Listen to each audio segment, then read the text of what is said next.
So as we celebrate this feast today, let us also pray for our country. Our country is going through very, very critical moments in its history. I did not tell you from here.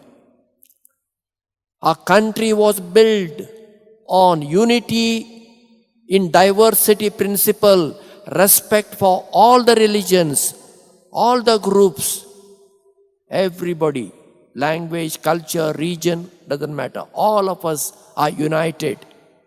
But that principle slowly getting replaced by unity in uniformity.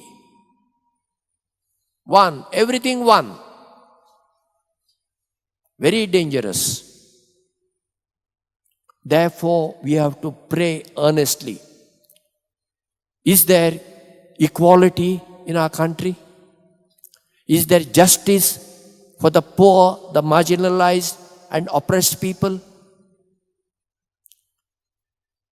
Is there unity in our country? We are divided based on our religion and so many other factors. And leaders do this for their selfish interest. We have to pray for them. At least we can do that.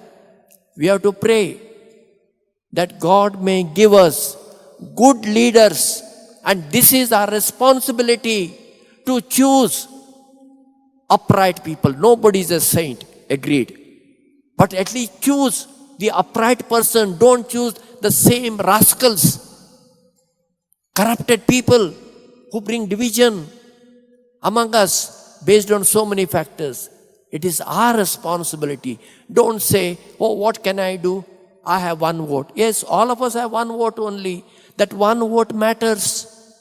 So we have to choose the right type of politicians. Then only our country will be saved. We need good government officials. There was a time in Goa, we had so many Catholics as government staff and officials also. Day by day, that is diminishing. Hardly we find Catholic officials now. We need them. Not just Catholic for name's sake. We need people of integrity, non-corrupt.